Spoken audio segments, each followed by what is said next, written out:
সবসময় কিন্তু একঘেয়েমি খাবার খেতে একদমই ভালো লাগে না। কত আর সিদ্ধ করে খাবো বা পুড়িয়ে খাবো ভুট্টাটাকে। তাই আজকে কর্ন চাট বানাবো, মানে ভুট্টার চাট। সেদ্ধ করা ভুট্টা নিয়ে নিয়েছি। এরপর টমেটো কুচি করে নিচ্ছি। আমি এখানে পেঁয়াজ অ্যাড করিনি, সম্পূর্ণ নিরামিষ বানিয়েছি তার জন্য। তবে আপনারা কিন্তু পেঁয়াজটা অবশ্যই অ্যাড করে নেবেন, শসা থাকলে শসা অ্যাড করবেন। আমি এখানে টমেটোটাকে ভালো করে কুচিয়ে নেব। আমার এই ছোট্ট চ্যানেলে যারা নতুন, অনুরোধ থাকবে চ্যানেলটিকে সাবস্ক্রাইব করে পাশে থাকা বেল আইকনটা ক্লিক করে অল নোটিফিকেশনটাকে অন করে দেবেন। আর পরবর্তী ভিডিওতে কিসের রেসিপি দেখতে চান আমাকে অবশ্যই জানাবেন।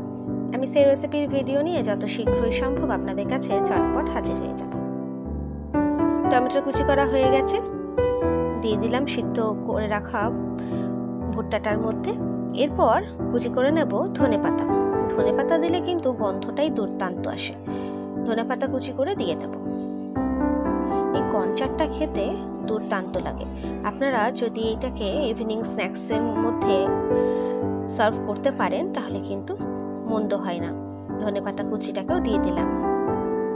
এরপর যে যেমন ঝাল খেতে পছন্দ করেন সেরকম বুঝে কাঁচা লঙ্কা কুচি করে অ্যাড করবেন। আমি একটাই দিয়েছি, তাতে কিন্তু বিভৎস ঝাল হয়েছিল। চাইলে লঙ্কা গুঁড়ো ব্যবহার করা যায়। আমি কাঁচা লঙ্কা কুচি করে অ্যাড করে দিলাম। আর দিচ্ছি কাগজি লেবুর রস, পুরোটাই কিন্তু দিয়ে দেব, একদম নিংড়ে দিয়ে দিয়েছি, পুরোটা অ্যাড করে দিয়েছি। আপনারা চাইলে কিছুটা ভাজা মশলা অ্যাড করতে পারেন, তবে আমি সেটা না করে সম্পূর্ণ কাগজি লেবুর রসটা দিয়েছি।